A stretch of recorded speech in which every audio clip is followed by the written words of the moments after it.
Welcome to Science of Sleep. Tonight, we loosen the seams of the clock itself and wander into the strange interior of a dream. The place where 5 waking minutes can swell into wandering hours, and an afternoon nap can feel like an overnight journey. If this quiet voyage brings you calm, feel free to subscribe and let the bell whisper whenever a new story drifts ashore.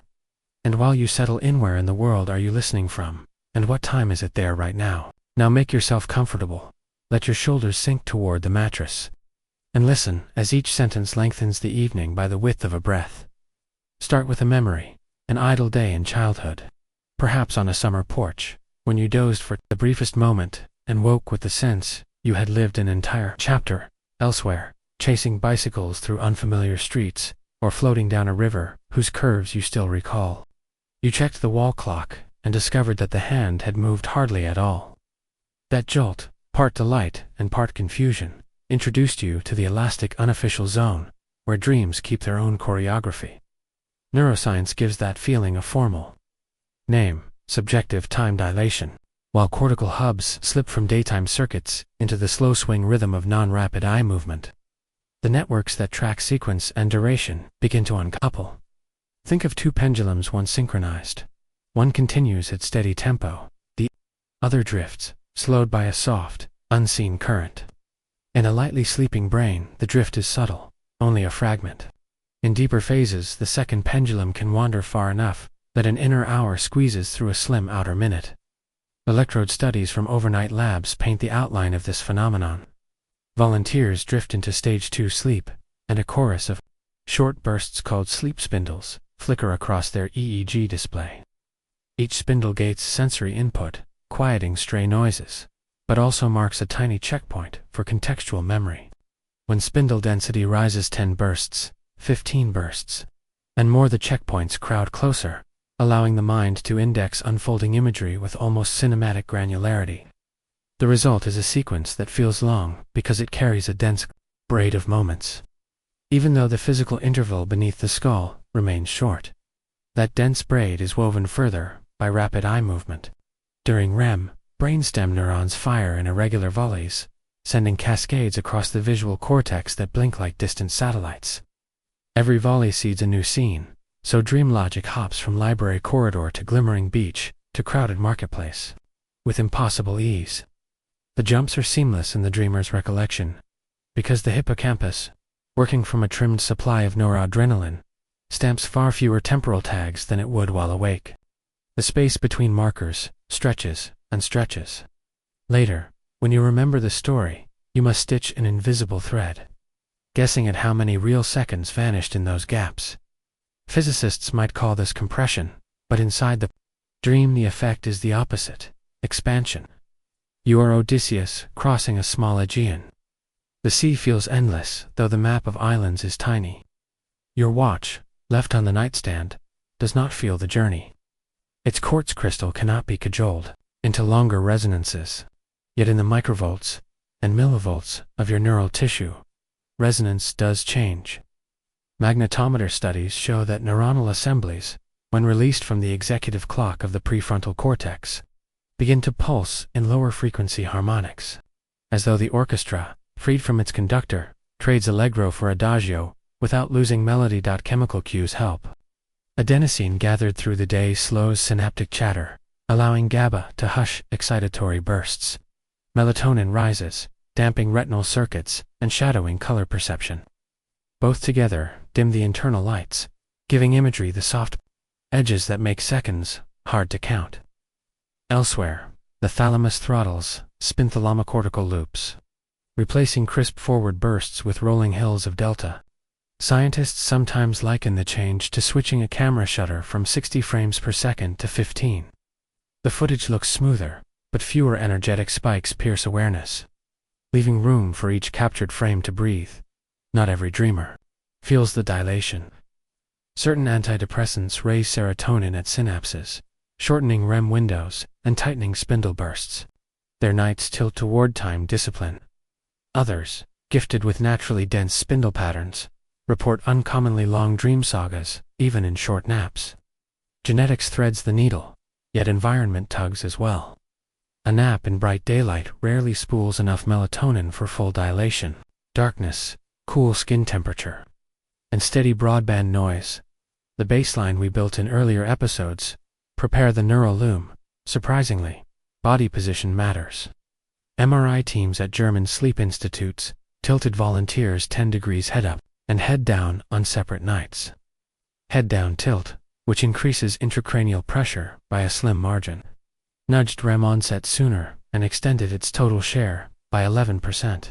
Dreamtime journals, taken immediately on waking, ballooned in perceived length on those nights, suggesting that blood distribution can tip the pendulum of internal time. Gravity, the oldest metronome, leaves fingerprints even on clouds of thought. Cultural records hint that ancient dreamers sensed the paradox. Greek philosophers wrote of night voyages 7 times the span of ships, and medieval Sufi poets spoke of conversations that lasted a heaping basket of dawns, though dawn never came. Modern chronobiology confirms the intuitive poetics. Time inside does not match time outside, and the mismatch becomes a doorway to narrative abundance. Athletes exploit a waking cousin of this effect during flow. Fencers describe matches unfolding in slow motion. Snowboarders recount mid-air spins with spare time to adjust board angle. Functional MRI shows the dorsal attention network throttling in those seconds, trimming external inputs until subjective time blooms wide.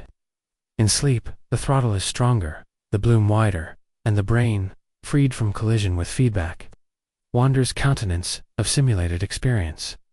When you next lie down for a brief rest, you can coax the bloom. Dim lights early, lower screens to warm tint, let room air cool by a notch. Place a slim pillow under knees to tip the pelvis and slacken lumbar muscles. The vagans will answer by lifting heart rate variability, smoothing any rough pulse that might tug you back to waking tempo. Then invite breath into measured suspension. Breathe in for 5 counts. Pause. Let the exhale float to 8. That ratio hints to pons and medulla that resource demand is low. They can spare cycles for dream theater. Should a story unfurl behind closed lids, whether you drift through moonlit orchards or stand on a train platform waiting for someone who never steps off, allow it to run without steering. Steering re-engages prefrontal circuits, the strict timekeepers. Passive watching leaves them idle. Studies with lucid dreamers illuminate the trade-off. As soon as the lucid mind asserts control, spindle bursts thin and delta rise stutters. Dream feels shorter, remembered shorter. To taste dilation, surrender rather than direct.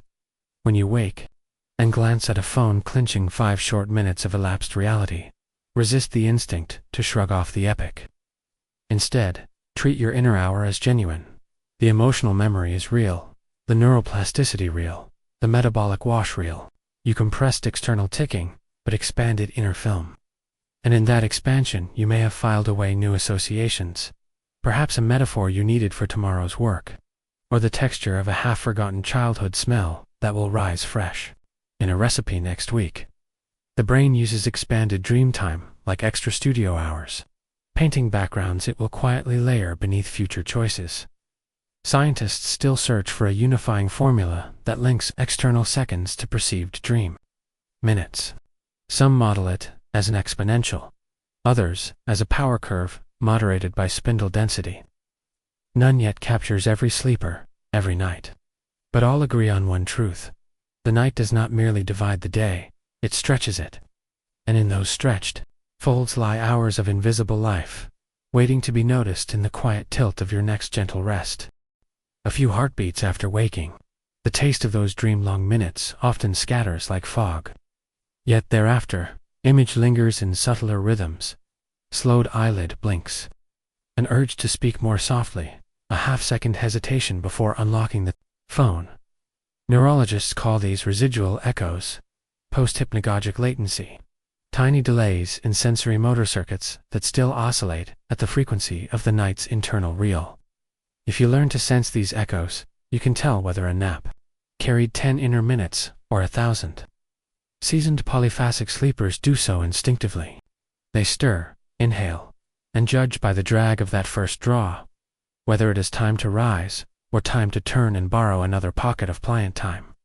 Laboratory teams in Zurich once tracked this latency using high-speed eye trackers. Volunteers napped 20 minutes, while scalp electrodes verified spindle clusters. Immediately on waking, a dim target appeared on a screen, shifting position every half second. The lag between stimulus and microsecond told a silent story. The longer the dream had felt, the slower the waking eyes recaptured the target, even though the nap's real-time length stayed identical across trials. The curve, when plotted, resembled a gently rising Hillich subjective hour. Inside added about 10 milliseconds of outer latency. 10 milliseconds seems vapor. But in neural transmission, it spans thousands of synaptic handshakes. Why should synthetic hours lengthen? Reflex arcs. One hypothesis points to synaptic downselection. During deep sleep, the brain prunes weaker synapses to clear room for tomorrow's learning. The more narrative material a dream generates, twisting streets, shifting skies, the more pruning occurs to file it. Weak sensory motor pairings are among the first to trim, so on waking the pathways rebuild their handshake speed. In effect, your reflexes warm up anew, like speech stumbling briefly after local anesthetic wears off. If you record dreams immediately, the latent sluggishness becomes gift rather than hindrance. Journaling while eyes still adjust allows quieter associations to surface, unfiltered. Writers from Samuel Taylor Coleridge to Toni Morrison spoke of drafting scenes before daylight. Logic hardened. The morning pen, slowed by residual dream time, drags across paper at a pace suited to Coke's fragile metaphor. Indeed, creative flow researchers report that authors who journal within 5 minutes of waking generate imagery rated 20% more original by blind panels than those who wait 30 minutes. Your stalled eyelids translate into lucid imagery. Technology now tries to harness this fertile pause. Prototype smart pillows sense the drop in chin muscle tone, signaling REM, and trigger a gentle wake at the cycle's edge. A halo of LEDs inside the pillows seem then pulses at 1 Hz, slow enough that the latency-heavy eyes can track without strain, guiding the dreamer to surface while preserving story thread. Early testers report clearer recall and calmer morning heart rate, though full peer review remains pending. Within clinical walls, subjective dilation informs therapies. Exposure therapy for phobias sometimes stalls because the waking session feels too brief for emotional processing. Some clinics now embed a micronap bridge, 10 minutes of guided drift in a reclining chair midway through session. Patients immerse in internal scenes that spool at expanded length, reframe the feared object, then reawaken to discuss with the therapist. Preliminary outcome charts show reduced avoidance scores, perhaps because the nap grants an inner half-hour of rehearsal when courage can stretch without real-world consequence. Athletic trainers notice analogous gains. Competitive divers rehearse complex twists and lucid dream windows cultivated during afternoon rest. A 5-minute nap can host dozens of imagined rotations, each subjectively paced, slow enough to refine shoulder placement. Motion capture comparisons revealed tangible improvement. Post-nap, entry angle straightens by a few degrees. Splash height trims. Mind coaches joke that the athlete gains a private practice pool, unbounded by chlorine or timekeeper. Whistles, not all naps, succeed at inflation. Caffeine molecules, small and stubborn, wedge into adenosine receptors and prevent the gradual buildup that primes spindle density. Even a mild late-morning latte can cut dream stretch by half in afternoon doze. Noise spikes do likewise. A car horn mid-spindle resets thalamic gatekeeping, forcing the pendulum back to waking tempo. Hence the emphasis on anchored hum, at constant volume better, a steady truck engine echo, than spontaneous silence shattered by one slam of a door. Tilt direction also matters. Head-down incline shortens emotional distance to the heart. Breathing deepens REM, lengthens butt tip too far, and carotid sensors may flag blood pressure concerns. Popping microarousals that slice narrative into shards. Optimal lines vary by physique, yet most sleepers thrive between 3 and 7 degrees. You can test with hardcover novels. Slide 1 beneath headboard, feet tonight, 2 tomorrow. Note which height leaves morning limbs warm yet mind unhurried. Your brain is not the only chronometer swayed. Every cell carries its own molecular clock, period genes, cycling transcripts in feedback loops. In vitro studies of liver tissue revealed that sudden temperature dip of merely 1 degree Celsius slows the transcriptional gearwork, widening the trough of expression for metabolism genes. During a short nap, core temperature slips just enough to tip those gears. The outcome: subjective dream hours may correlate with subtle enzyme shifts, readying the body for fasting or for food. Wake from a nap whose inner film ran long, and notice how pangs of hunger retreat, even if lunchtime passed. Down the hall from the liver lab, immunologists chill Petri dishes, housing microglia brain immune sentries, and observe their branch-like arms retract at lowered temperature, a gesture of rest. They replicate the shift with adenosine agonists, finding similar retraction. The suggestion is alluring. Long-feeling dreams may coincide with microglial housekeeping, clearing synaptic debris while timelines stretch. Stories you live inside may therefore be scaffolded on cleaning crews, silently rearranging synaptic furniture. Cultures seem to intuit the synergy. Some Arctic peoples speak of the seal nap, a brief midday doze snatched inside igloos, where outside blue-white glare bends longer sleep. Hunters say the nap swells inwardly, granting journey dreams across packed ice. They wake refreshed, ready for twilight hunt. Tropical monastics, by contrast, practice the lion posture, sleeping on the right side. Hand under cheek, head slightly elevated, the tilt subtle but present. Scrolls advise that uncurved dreams will visit quickly, and practitioners often report epic-length narratives within short midday rests. Modern life rarely honors such nuance, but incremental steps reclaim it. Dim the phone screen 2 hours before bed. Shift room, glow toward amber. Replace abrupt alarm with a rising chime.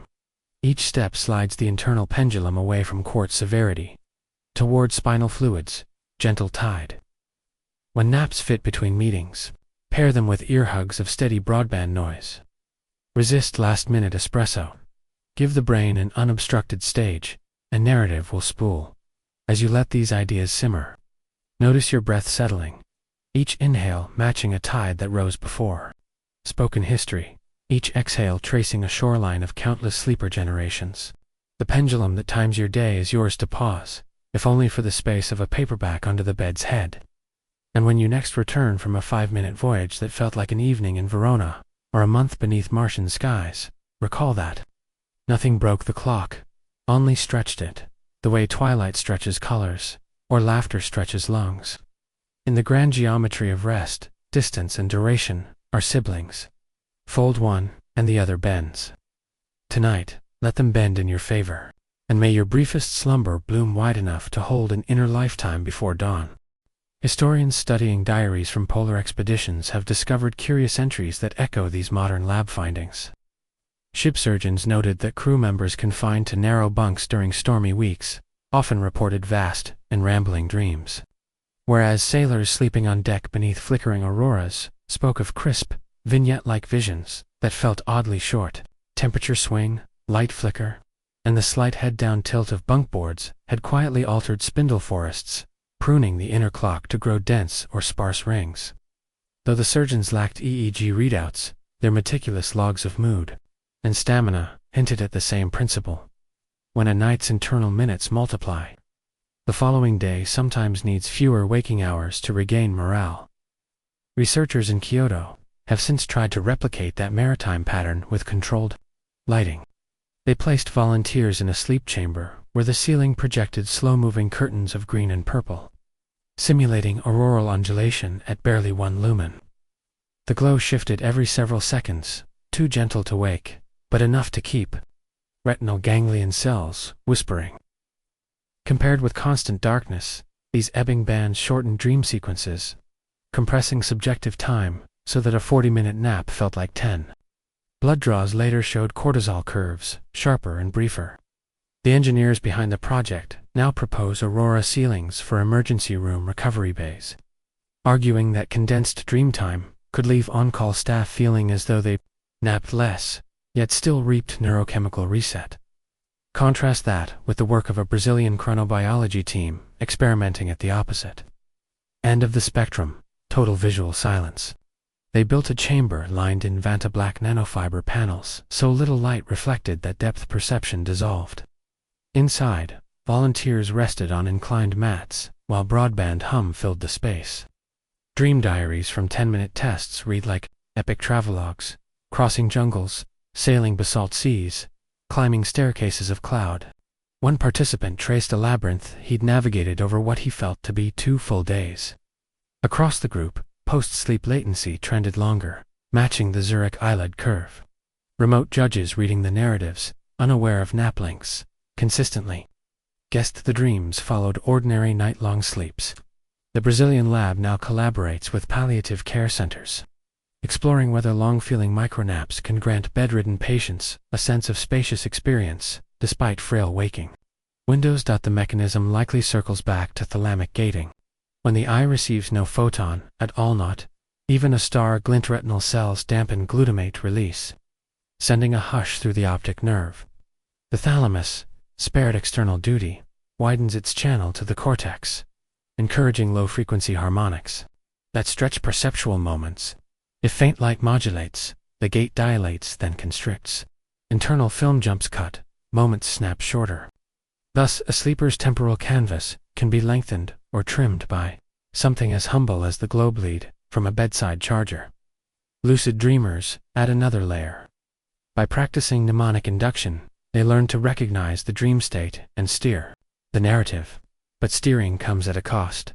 Each self-directed decision re-engages prefrontal circuits, thins spindles, and sprinkles new temporal tags. So subjective hours shrink. Advanced lucid practitioners therefore toggle piloting just long enough to pick a setting, then surrendering agency to inflate time once more, repeating the cycle like sailors tacking into wind. A recent Paris study fitted lucid dreamers with fingertip subjects performed agreed-upon eye movement codes to signal timing cues within dreams. Analysis showed their signaled sequences almost always occurred in compressed intervals, confirming that even deliberate acts obey the stretched clock of the dream field. While the mind drifts, the heart's own chronometer joins the dance. Cardiologists, rigging volunteers with high-resolution impedance cardiographs, noticed subtle diastolic expansion during episodes of dense REM. The ventricle lingers a few milliseconds longer in filling phase, mirroring the brain's slowed pulse of perceived events. That linger, multiplied by 90 cycles an hour, improves stroke volume enough to alter overnight blood-oxygen ratio. Pulmonologists investigating altitude adaptation suspect this slowed ventricular tempo is partly why mountaineers acclimate more effectively after rich dream naps in thin-air base camps. Time-dilated dreaming therefore stitches mind to organ. Within fiction-thick minutes, hippocampal circuits can relay memories into fresh patterns. Within those same slowed heartbeat beats, myoglobin can release oxygen just a whisker more generously. The twin breaths of cognition and circulation exchange favors under the curtain of sleep. Historically, cultures that prized dream guidance found ritual ways to stretch nights. Ancient Egyptian high priests slept in the temple of Serapis, chambers cut deep beneath granite roof slabs. Records engraved on steely speak of hours that flowed beneath the ground like Nile floods, suggesting subjective expansion beneath. Stone weight. Mesoamerican scribes noted that cacao, mixed with certain night-blooming flowers, thickened dream river walls, an effect we now attribute to mild serotonin modulation, plus the darkness of windowless Adobe. Modern tools can approximate those old chambers without hieroglyph walls. A blackout mask, a copper foam pillow, broadband hum at 32 Hz, and a 3-degree incline recreate the cradle. Lower ambient temperature to 20 Celsius, inhale cedar atlas, essential vapor in microdoses, then let breath fall into that 5-and-8 cadence. Even in a tiny apartment pressed by city lights, you may find inner hours growing fat on borrowed quiet. Should you choose to play cartographer of your own expanded nights, keep a simple ritual. Upon waking, speak dream fragments aloud before writing. Voice freezes them long enough for pen to catch.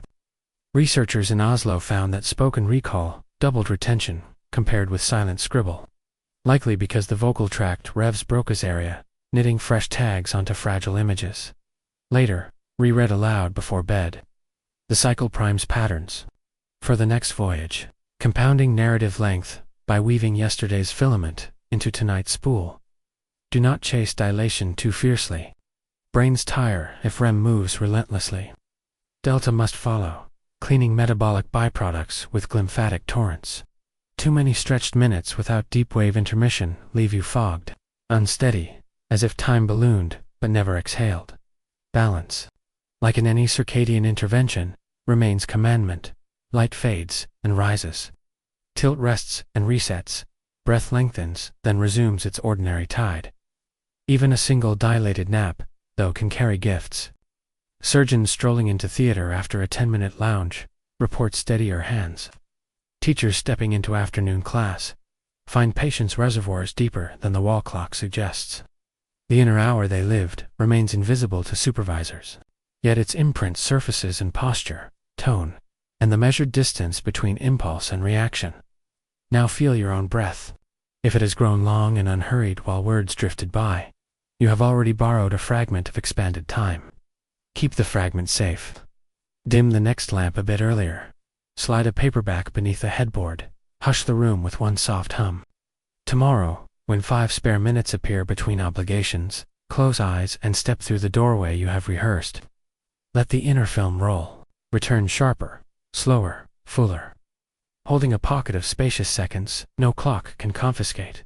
And if sometime in those broadened nights you wander vast corridors, or stand beneath skies no astronomer has charted, remember, it is your brain flexing its oldest survival trick-stretching time, until knowledge and rest fit side by side.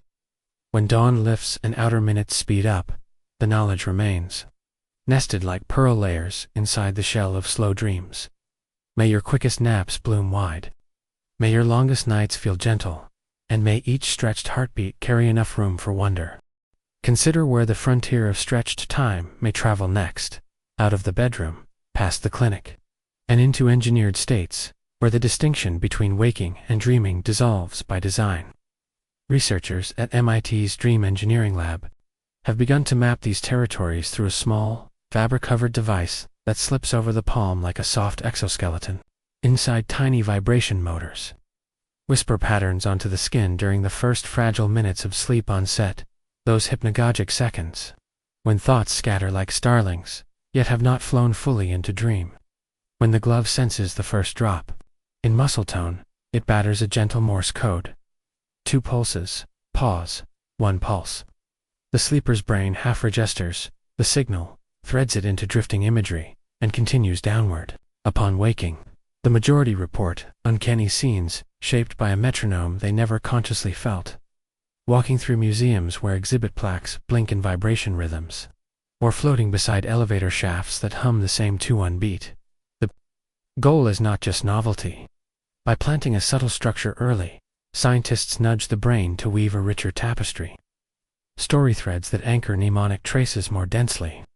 In EEG readouts, these guided hypnagogic nights display a spindle constellation denser than unguided sleep, mirroring the density that earlier work linked to longer felt durations. Pilot studies now hint at cognitive dividends. Volunteers exposed to tactile cues later solve remote association word puzzles nearly 20% faster, as if the dream hours knit new highways between distant semantic towns. Such brain-machine haptics evoke an older idea, the Owner-Escopan imagined device described in 1940s science fiction that would allow travelers to board another person's dream. While direct sharing remains fictional, modern neuroimaging takes the first half step. Japanese teams feed fMRI voxel patterns into generative adversarial networks trained on millions of images. The AI returns hazy pictures that approximate what a sleeper sees: corridors, distant faces, shifting landscapes. These reconstructions, though blurry, confirm subjective reports about dream length. Longer imaginal journeys coincide with fMRI segments, where visual cortex activation wanders across wider coordinates, occupying more real estate on the cortical flat map. The bigger the sweep, the broader the internal road, and the longer the remembered voyage. Ethicists immediately raise lanterns. If dream length can be stretched, and content hinted at, what boundaries guard privacy? Could an advertisement sneak in as a tactile Morse The glove researchers preemptively publish open protocols, encouraging peer oversight and offering audit logs so that only participant-approved stimulus patterns run. Transparency, they argue, is the best insomnia cure for suspicion. Beyond labs, musicians experiment with tempo seeding. They craft tracks that begin in mid-beta wakeful rhythms, gently slope to theta, then submerge in a 0.8 Hz pulse timed to delta troughs. Beneath the audible layer, sub-bass sidechains, duck volume, at intervals linked to typical spindle clustering. Listeners, wearing bone conduction headbands, often drift within minutes. Many wake, claiming dreams that stretched far beyond track length, sometimes reliving entire childhood afternoons, or imagining week-long journeys through deserts of violet sand. Spotify's data reveals high retention. Users replay these tracks more than lo-fi study beats and classical compilations combined. An analytics echo of dream dilation. Athletic trainers push further. Elite cyclists enter hypoxic tense after brutal climbs, oxygen reduced to simulate to 800 meters altitude. At that thin oxygen, the brain slips into spindle-rich microsleeps, even while resting upright. Riders nap for only 12 real minutes yet wake, describing marathon-length rides along alpine passes, vivid rehearsal loops. Post-training performance data shows smoother cadence in switchbacks and sharper timing with gear changes. Coaches liken it to a chess grandmaster playing blindfold speed matches. The board lives inside, turns slowly, so outer moves appear instantaneous. In the arts, painters borrow the method. One Berlin collective sits beneath gentle enrichment still, safe, merely raising partial pressure by a breath, then listens to Slori's white noise while reclining in hammock chairs. They snooze in waves, sketching whatever emerges the second eyes open. Canvases depict cities caught in telescoping perspective. Near buildings vast, distant towers minute, a visual rhyme of compressed outer minutes and dilated inner hours. Galleries label the style chronorealism. Critics argue whether the distortions comment on surveillance capitalism or circadian dissonance. Either way, viewers linger long beneath the canvases, pupils dilating, as if the art itself slides them toward slower time. Microdosing communities attempt chemical shortcuts. A fraction of psilocybin, taken on an otherwise sober afternoon, often yields naps spangled with luminous geometric scaffolding. Early phase trials find reported dream length climbs, but content turns kaleidoscopic, less narrative. Neurologists guessing at receptor choreography suspect 5-HT2A agonism widens associative nets, yet slices spindle clusters, producing breadth without linear memory. The outer clock still shrinks relative to felt duration, but the dreamer returns, with snapshots rather than Saugus photographs scattered across the floor instead of a bound album. Meanwhile, AI developers teach language models to approximate dilated story arcs by forcing token delays during generation. GPT variants tuned at half speed spin narratives with more scenic detours, mimicking dream elasticity. Sleep scientists borrow the algorithmic constraint, timing their own writing sessions to slow keystroke intervals. Curious whether artificially stretched composition parallels post-dream creativity. Subjectively, it does. Sentences lengthen, metaphors meander. Objectively, readers rate the prose more vivid. A closed loop forms. Dream dilation informs machine pacing, which in turn reshapes human drafts, maybe seeding the next night's extended snooze. None of these tools outrun the body's need for honest delta. A brain fed only spindle fireworks burns glucose fast, starves of glymphatic sweep. Recordings from overstimulated sleepers tell cautionary tales. After successive nights of courage, micronaps, cerebrospinal markers of amyloid rise, and mood charts droop. Balance returns with one plain dark night. Cool air, no hum, no glove. Here the pendulum slows to its oldest wood-and-lead beat, a metronome baked into ion channels. As in ancient monasteries, too much ecstasy or haste invites penance. Relief is found in silence. So the art moves forward by rhythm, enrich and rest, expand and settle. That balanced waltz finds allies in small domestic rituals. Place a blackout sticker over the laptop camera LED. The green point steals photons, even when off. Swap bright hallway nightlights for floor-level amber strips. Transverse retinal ganglion cells notify the suprachiasmatic clock less urgently, allowing melatonin a wide plateau. Turn the mattress 90 degrees once a season. The fresh head-foot alignment shifts micropressure patterns and teases baroreceptors into new dialogues with heart pace, often widening perceived dream length for several nights before adaptation calms the novelty. Cultivating elastic time is thus both sophisticated and homely. A glove coated by graduate students, a paperback wedged under headboard feet, a fan dialed to hush. Neuroscientists may chase formulas, but grandmothers in many cultures already guessed the lever's darkness, angle, lull. Technology simply refines the dose. Imagine now the not-so-distant spacecraft easing toward Mars. The crew's mission timeline allots scant hours for genuine shutdown. Most rest comes in strategic micronaps between solar flare monitoring, habitat checks, and course corrections. Engineers install silence pods lined with memory foam cradles angled exactly 4 degrees. Broadband hum piped at 32 cycles. Active gradient lighting sliding from cobalt to ember. Early voyage logs reveal that a 12-minute stay within produces dream reports rivaling Earth-night sagas, and pilots emerge with sharper burst reaction scores on docking simulators. On Sol 43, the commander notes in daily brief, "Hard to believe only minutes pass inside. Feels like I've lived whole days. Ship duties seem easier perhaps, because I've rehearsed them in slow time." Years later, settlers under Martian dawn may treat such pods like we treat coffee. A quick stop, a small dilation, a sharpened morning. Clinics on Phobos will track spindle density. Kids in lava-tube classrooms will swap dream voyage postcards. And poets will write sonnets, fitting within a 10-millisecond eyelid, lag the new measure of modern meter. Back on Earth, you need no glove or nanosuit to join the experiment. A blackout mask, a humming air purifier, a slight cushion tilt, and a breath that volunteers to linger are enough. When the phone timer shows 5 minutes elapsed, but your mind returns within hours. Cargo. Remember that the gift costs nothing, permanent only. The willingness to let perfect clocks lose authority for a while. And if the logic of the office, or the quick tick of obligations prompts disbelief, carry proof in your posture. Slower, blink, softer step. A pause before speech where meaning thickens. Dreams are not made of minutes, they are made of neural distance. The length between one spindle and the next. Expand that gap, and you bend chronology like willow switches.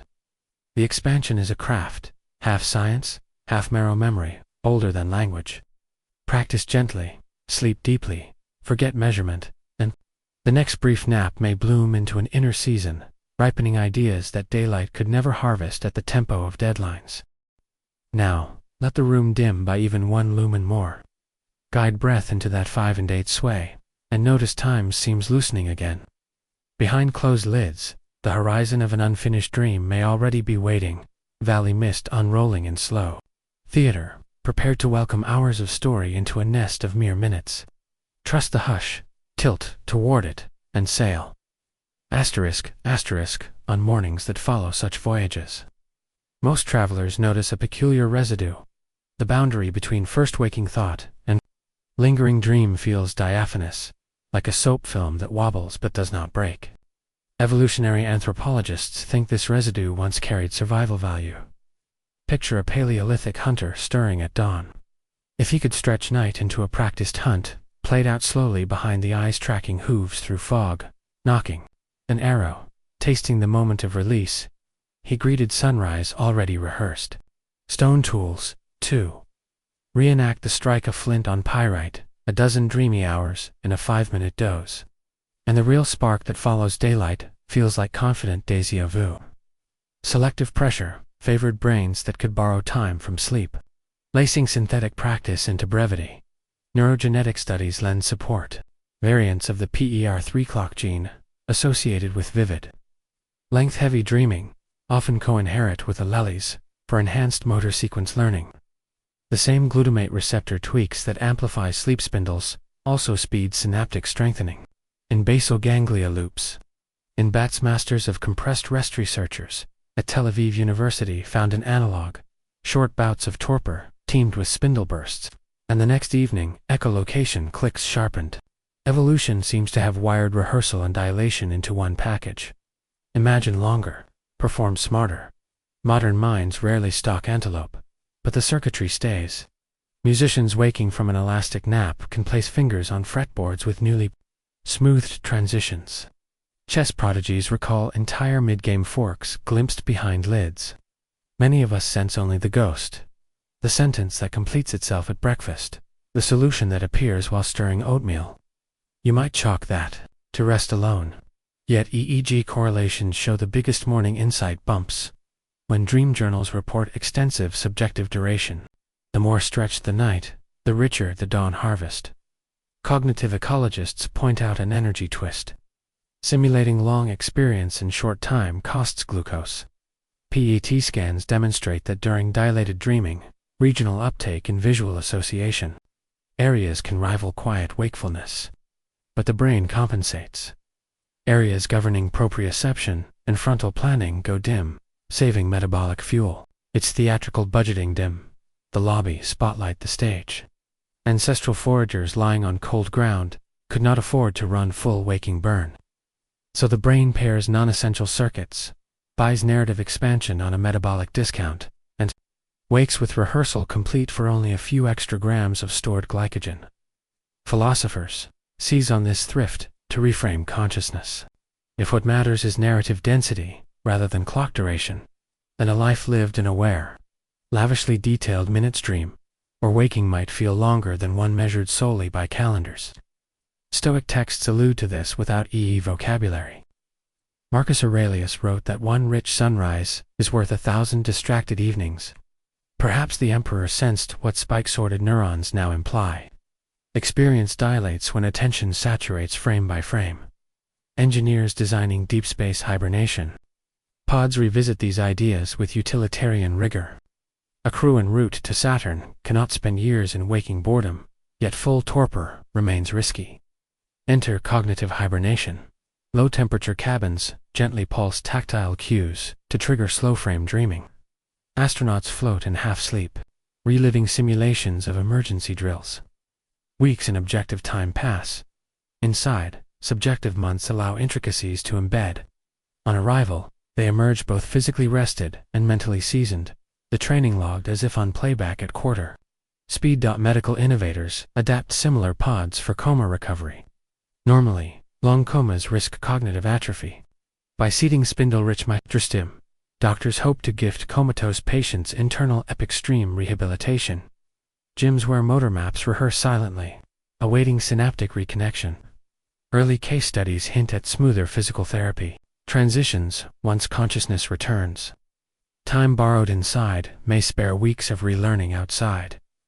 You can mimic gentle versions at home with surprisingly modest tweaks. First cooling. Drop bedroom temperature by 2 degrees Celsius. Cold nudges, thyroid output. Subtly slowing peripheral clocks and encouraging deeper slow-wave nests into which spindle forests sprout. Second, scent. Cedar and clary sage vapors nudge limbic circuits tied to autobiographical memory, enriching story texture and prolonging subjective flow. Third, auditory horizon. Choose a broadband hum, no louder than whispered conversation. Its spectral flatness prevents transient peaks from slamming thalamic gates shut. Timing matters too. Many dream dilation aficionados target the sleep inertia. Valley 8 hours after habitual wake time, a natural dip when adenosine climbs again. A 20-minute recline here often billows into vista dreams, longer than equivalent pre-dawn. Keep a pad nearby. Speak fragments aloud the instant lids part. The latency voices you capture in that scratchy whisper often carry metaphors stranger than their daylight can raw. Data for poets, engineers, strategists alike. Because memory loves ritual. Anchor with a consistent entry.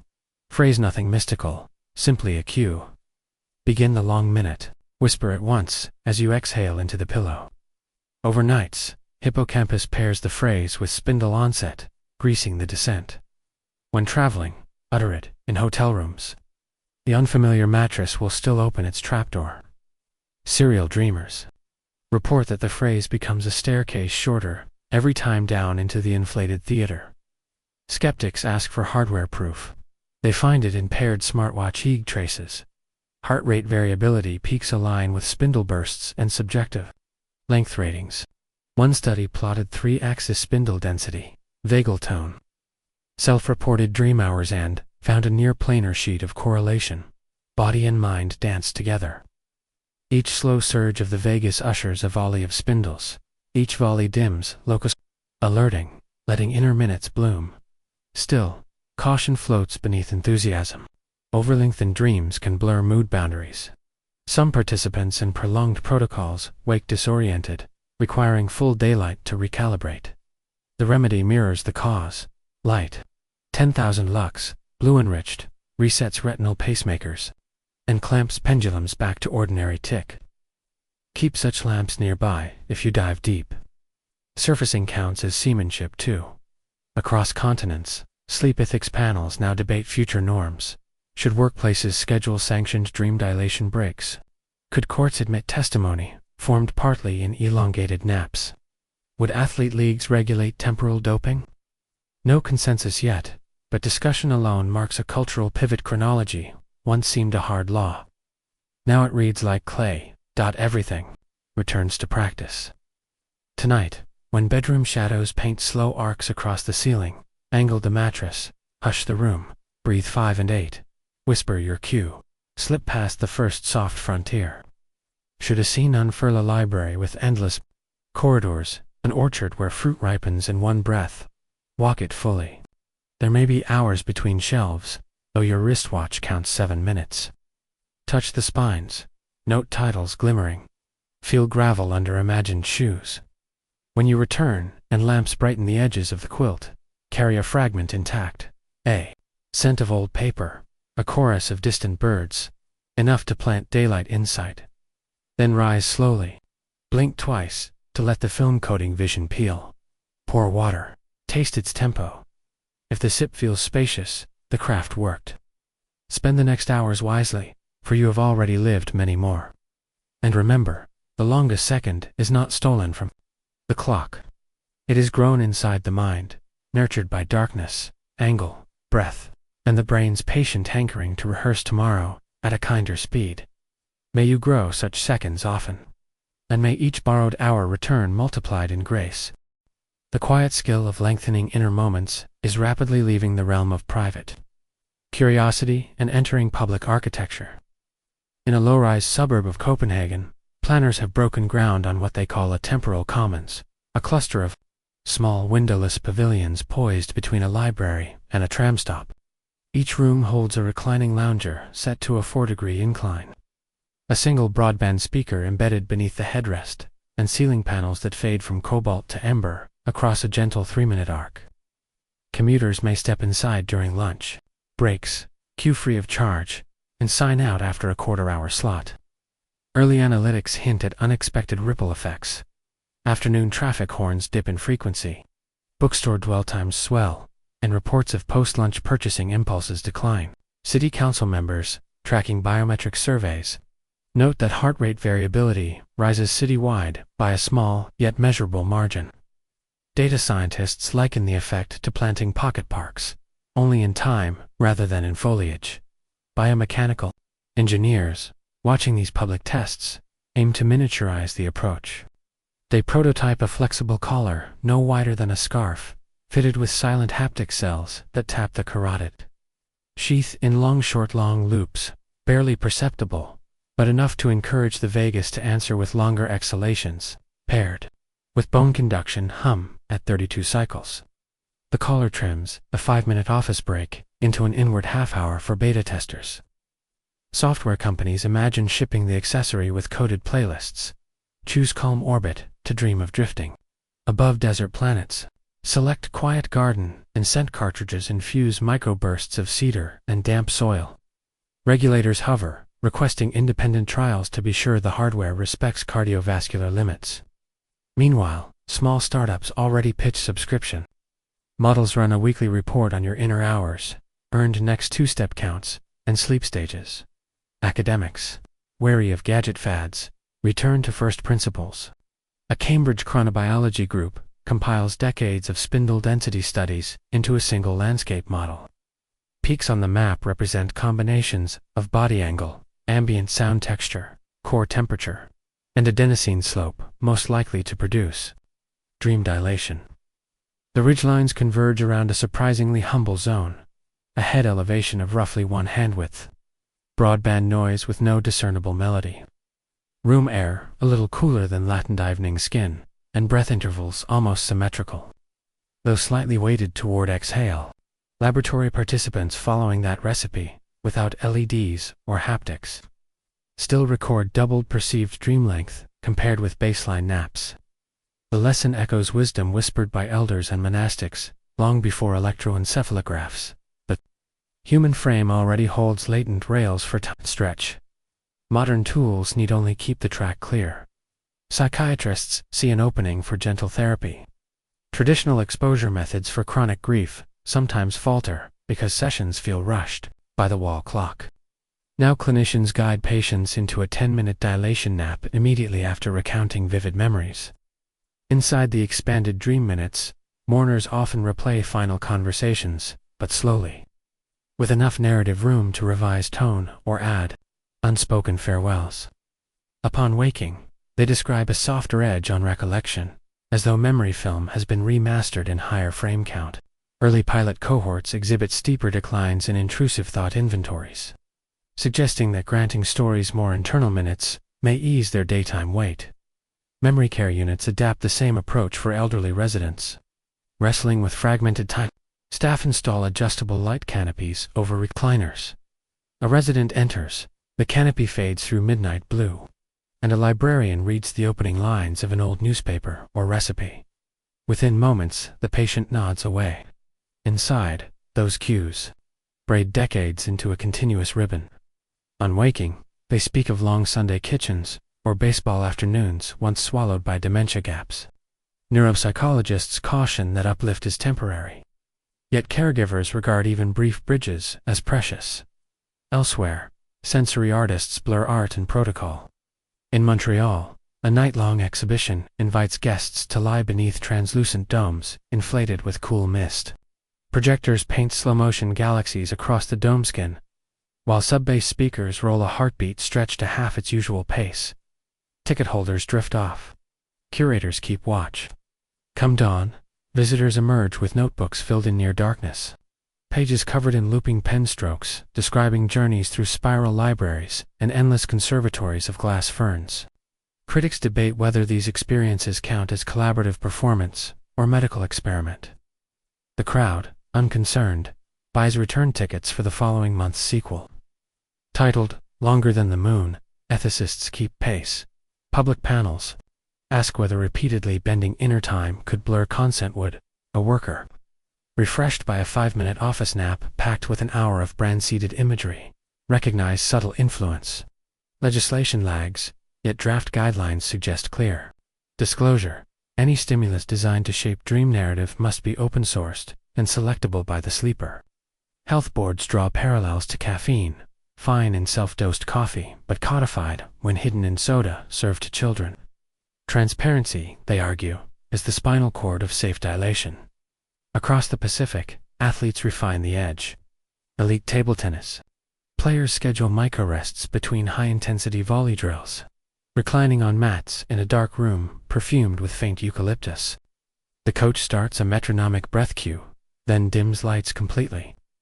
5 outer minutes later, players return, reporting full sets of imagined rallies, slowed to frame-by-frame clarity. Sensor-rich paddles reveal improved spin precision, matching stories of dreamtime rehearsal. The Sports Ethics Committee fields a protest, calling the technique an unfair cognitive enhancer. But after review, they allow it no chemicals, no direct neural stimulation, only sleep. Commentators wonder aloud whether future leagues will publish internal hour quotas. Alongside doping tests, musicians echo the method. Jazz saxophonists in New Orleans host pre-show. Inner jam naps backstage. A humidifier puffs bergamot. The stage lights dim to violet. A subwoofer hums D-flat at low volume, and performers recline for 7 minutes. They wake, claiming to have soloed through entire chord sheets. On stage, their improvisations weave motifs previewed in the brief doze. Audience members find solos unusually narrative, as if phrases remember one another across choruses. Even the corporate world wades in. A major tech campus converts unused filing rooms into quiet tilt pods. Usage logs correlate with bug resolution metrics. Coders who enter twice daily clear issues 8% faster. Management permits, but does not mandate. Careful not to come up. The practice. Union reps, nevertheless, negotiate a clause. Access to tilt pods counts as rest, not break, and cannot shorten vacation allowances. Through all these iterations, a foundational truth persists. Expansion thrives on gentleness. Tilt too steep, hum too loud, light too bright, and the pendulum snaps back to quartz tyranny. The sweet spot remains a narrow valley, where physiology rides the wave without spilling. Craft lies in trimming sail, not in firing engines. You can test small variations tonight. Place a folded shirt under headboard legs, just enough to tilt. Swap bedside lamp for a battery candle set to ebb across a half hour. Prefer brown noise that rolls like distant surf, rather than pure white hiss. Breathe 5 counts in, 1 pause, 8 counts out, while thinking of an unfinished melody or a hillside you once climbed. If scenes appear, perhaps, a train bending along copper tracks, or a room filled with blooming clocks, let them spool. Do not steer. Minutes on the wall will pass like sparrows. Minutes inside will open like valleys. Wake gently, hold still. Notice eyelids heavy, yet mind floating as though someone gave you extra morning before the alarm. And should tomorrow feel roomier? Its tasks spaced like stones across a wide stream. Remember the pocket of inner hours carried within. They will not show on any schedule, yet they purchase calm margins for every conversation, every fork in the road, every small astonishment daylight offers. Stretch them again when shadows lengthen. With practice, the second will dilate on demand, letting wisdom and rest share the same clock face in peace. In the hush that follows a well-tuned tilt pod or a simple pillow prop, people often discover a second, quieter phenomenon. Once inner time has stretched, outer time seems lighter. Tasks that once felt stitched edge to edge begin leaving slim. Seams of margin, breath-wide pockets into which small delights can settle. Psychologists call this chronosthetic buoyancy, the brain's lingering sense that schedules float rather than press. Patterns emerge across users. More deliberate chewing at lunch. Fewer mid-scroll refreshes on phones. A soft willingness to let conversation pause, instead of racing to fill silence. These micro-behaviors confirm what EEG and heart rate traces. Hinted, when dreams borrow hours from sleep. Wakefulness returns the favor by releasing minutes from hurry. Neural economists unpack the exchange through predictive processing models. The cortex constantly budgets attentional currency, forecasting how many milliseconds each upcoming stimulus deserves. In most modern settings, the forecast errs on the side of scarcity. Clocks tick loud, deadlines loom, so the brain rations focus in tight parcels. Dilated dreaming flips that calibration. Hours of rich simulation packed into short objective spans convince the predictive machinery that temporal supply exceeds demand. The cortex wakes, suddenly affluent, ready to invest more generously in each unfolding scene. Experiments tracking saccade rate show eyes linger longer on landscapes outtrain windows the morning after a stretch-rich nap, as though visual tax has been lowered. Urban planners in Singapore test chronosthetic buoyancy at population scale. They schedule citywide dim hours, dialing streetlights to amber at 3 a.m., encouraging late-shift workers to nap in recliners scattered through 24-hour libraries. Preliminary commuting data indicates smoother merge lanes at dawn, and a measurable dip in horn usage during morning rush. Economists politely ask whether lost electricity revenue balances improved mood. Transit authorities reply that fewer fender benders already offset the wattage. Civic leaders hint at a new metric: gross elastic time nestled beside GDP in annual reports. Meanwhile, ecologists notice dilation may soften the human footprint. In a remote Andean village, a pilot program introduces afternoon tilt shelters for coffee bean pickers.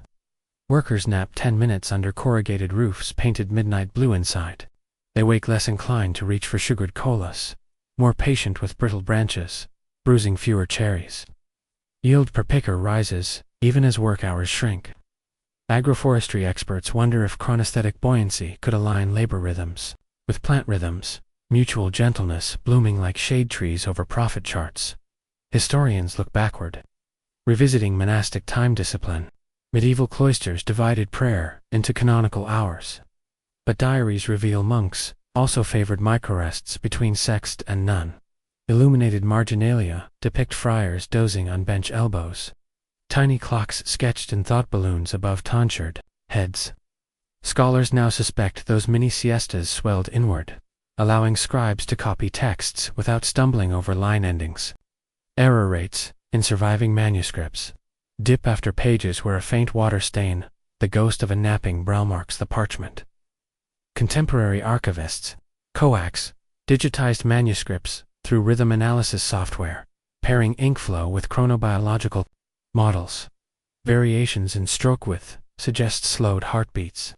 Pages, preceded by dilation, likely dozes, contain more ornamental flourishes, implying creative surplus. Thus history whispers that time stretching has shadow-guided culture for centuries. Hiding in plain quills, technology keeps catching up. A startup in Helsinki offers latent loop keyboards, whose key springs add milliseconds of resistance if typing exceeds a calm cadence. Users training on the device see dream dilation percentages rise. The slowed motor loop evidently primes spindle architecture before bedtime. A novelist reports that evening chapters typed on the gentle keyboard appear next morning with fewer continuity gaps. Story arcs subconsciously rehearsed in stretched inner screenings overnight. Even animals join the conversation. Veterinary neurologists record EEG in shelter dogs after short high-touch play sessions, followed by dim crate naps. Many dogs twitch paws, as if running long fields, when only 7 minutes elapse. Recovery behavior tests show reduced kennel stress and faster adoption readiness. Ethologists posit that providing mammals with means to elongate dream time could enrich welfare without adding square footage temporal enrichment as potent as physical. Back at the personal scale, dream content researchers teach sleepers to leave themselves symbolic cues within dilated narratives. For example, plant a door mid-scene, step through, and make a note of the first color scene beyond it. Upon waking, that color often surfaces around day's challenges on accidental tie choice, matching the hue, a product label catching attention. The phenomenon resembles déjà vu, but operates in reverse. The brain matches waking stimuli to dream markers, gifting small moments of recognition that strengthen buoyancy, reminding the cortex that experience still overflows the schedule's edges. Some caution remains. Individuals predisposed to depersonalization must tread lightly. Excessive inner hours can fog the boundary between scene and self. Therapists recommend anchoring rituals. Place bare feet on cool floorboards after rising. Name 3 sounds in the room. Trace window frames with eyes. Such simple sensory motor resets bolt outer chronology firmly before the day expands. The field moves onward, one slow breath at a time. Conferences publish transcripts in 2 columns, objective minutes on the left, aggregated interminute reports on the right. A keynote speaker quips that the next productivity frontier is not faster algorithms, but roomier minds. Laughter ripples not raucous, but extended, as if even humor now enjoys extra space between exhale and inhale. For you, the craft remains elegantly small. Tonight, dim your lamp 1 shade earlier. Let a fan purr, not whistle. Angle mattress. Breathe 5 and 8. Whisper your chosen cue as eyelids descend. Give the thalamus time to widen its gait. Let spindles sew a dense braid across quiet cortex and sail through minutes that open into hours. Tomorrow may feel a touch lighter, as though the day itself learned to breathe out longer than it breathes in. Carry that softness into traffic lights and inbox lines, planting slender seams of pause wherever clocks once said no. And when the week's demands tighten again, remember that the doorway waits narrow in ritual, vast in return. Step through, stretch the second, and come back bearing more gentle margins than you left with.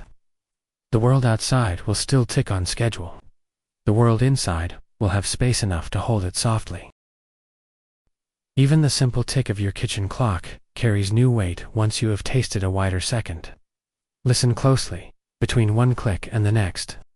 A hush lingers just long enough to slip a thought through, a quick gratitude, a remembered name, the faint scent of last night's cedar. Chronocetic buoyancy teaches you to pour those moments full, instead of letting them drain empty. One chef, feeling that spacious hush during prep, began salting soups, not by timer, but by heartbeat, pausing after each stir to let aroma crest. Diners later remarked that her broths felt settled, as though flavors had deliberated together before arriving. Economists once claimed that shrinking idle time was key to growth. Now, some quietly revise models, inserting coefficients for attentional saturation and subjective elongation.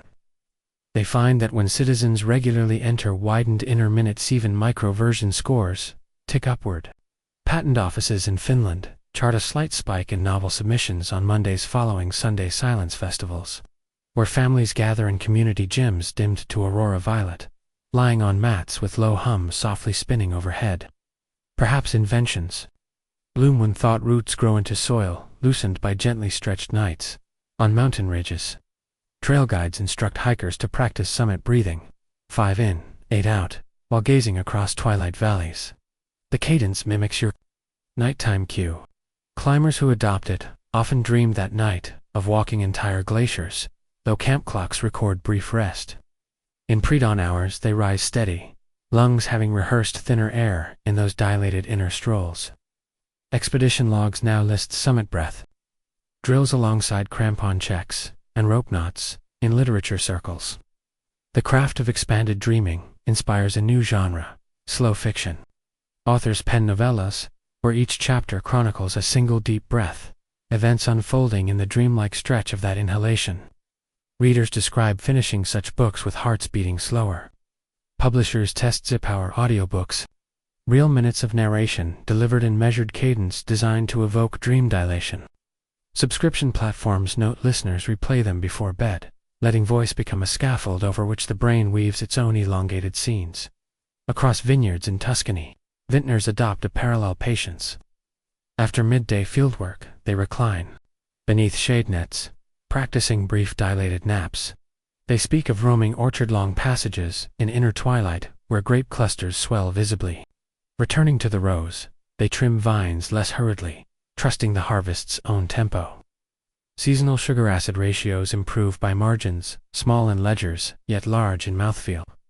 Wine critics write that the bottles allow time to bloom on the tongue, unaware that time itself bloomed in the pickers first. Yet there are cautionary tales. A startup attempted to push beyond gentleness, cranking spindle stim cues to rapid sequences, hoping to multiply dream hours fivefold. Beta testers woke, disoriented, some reporting flicker vision and nausea.